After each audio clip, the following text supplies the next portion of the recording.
প্রিয় শিক্ষার্থীগণ, স্বাগতম আপনাদের আয়ের মিত্র চ্যানেলে। আজ আমরা আপনাদের জন্য নিয়ে এসেছি গুরুত্বপূর্ণ আয়ুর্বেদিক ভেষজের উপরে মক টেস্ট, যা আপনাকে পরীক্ষার প্রস্তুতিতে ভীষণভাবে সাহায্য করবে।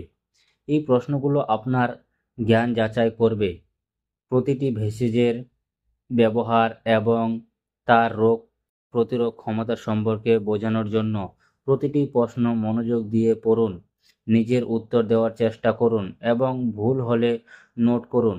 এই মক টেস্টের মাধ্যমে আপনি আপনার প্রস্তুতি আরও শক্তিশালী করতে পারবেন। ভিডিওটি শেষ পর্যন্ত দেখুন এবং ভিডিওর আজকের মক টেস্টের প্রথম প্রশ্ন হলো, তুলসী গাছের বৈজ্ঞানিক নাম কি? তুলসী গাছের বৈজ্ঞানিক নাম কি? কিনোসফোরা কিনোসফোরা কোডিফোলিয়া, না উইথনিয়া সোমনিফেরা, না ওসিমাম ওসিমাম সাংটাম, নাকি আজাদি রাক্তা ইন্ডিয়া? তো দেখো, এর উত্তর হয়ে যাবে অপশন সি, ওসিমাম সাংটাম। তো এই প্রশ্নের সঠিক উত্তর হয়ে যাবে তোমাদের অপশন সি। এরপর 2 নম্বর প্রশ্ন, অশ্বগন্ধা গাছের প্রধান গুণ কি? দাঁত মজবুত করে ও চোখের দৃষ্টি বাড়ায়, নাকি স্নায়ুতন্ত্র শক্তিশালী করে, নাকি ত্বক উজ্জ্বল করে? তো দেখো, এই প্রশ্নের সঠিক উত্তর হবে অপশন সি, স্নায়ুতন্ত্র শক্তিশালী করে। এরপর 3 নম্বর প্রশ্ন কি? আমলখির ইংরেজি নাম কি? ইন্ডিয়ান গুজবেরি, না হোলি বৈসিল, না নিম, নাকি ব্ল্যাক সিড? তো দেখো, এর সঠিক উত্তর হবে অপশন এ, ইন্ডিয়ান গুজবেরি। এরপর 4 নম্বর প্রশ্ন, হলুদের মূল উপাদান কোনটি? তো দেখো, এর সঠিক উত্তর হবে অপশন সি, কুরকুমিন। এরপর 5 নম্বর প্রশ্ন, ব্রাক্ষী কোন রোগে বিশেষভাবে উপকারী? তো দেখো, এই প্রশ্নের সঠিক উত্তর হবে অপশন এ, স্মৃতিশক্তি হ্রাস। এরপর 6 নম্বর প্রশ্ন, শতাবরী গাছ নারীদের কোন সমস্যায় উপকারী?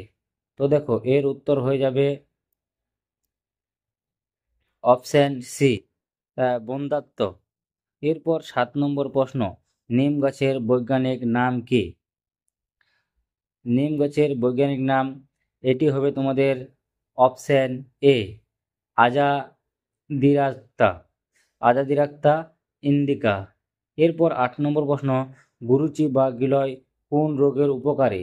তো দেখো, যে রোগের উপকারী এটি হবে তোমাদের জ্বর। অপশন সি হয়ে যাবে সঠিক উত্তর।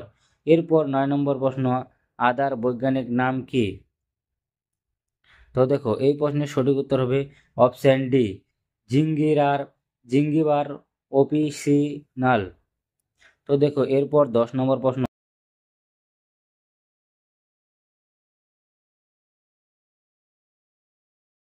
এরপর 11 নম্বর প্রশ্ন, কালোজিরার বৈজ্ঞানিক নাম কি? তো দেখো, কালোজিরার বৈজ্ঞানিক নাম এটি হবে অপশন এ, নিগেলা নিগেলা স্যাটিভা। এরপর 12 নম্বর প্রশ্ন, দারুচিনি কোন অংশে ব্যবহৃত হয়? তো দেখো, এর উত্তর হয়ে যাবে অপশন এ, ছাল। এরপর 13 নম্বর প্রশ্ন,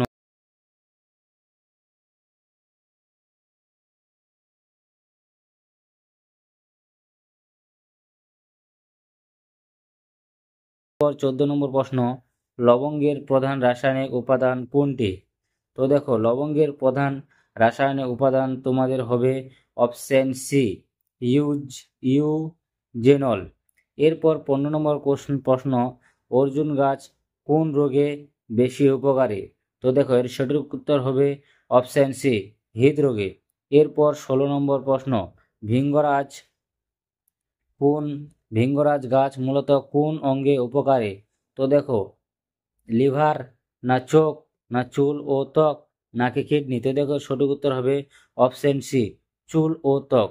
এরপর 17 নম্বর প্রশ্ন, কালো মেঘের বৈজ্ঞানিক নাম কি? তো দেখো, এর উত্তর হয়ে যাবে তোমাদের অপশন ডি, অ্যান্ড্রোগ্রাফিক্স প্যানিকুলাটা।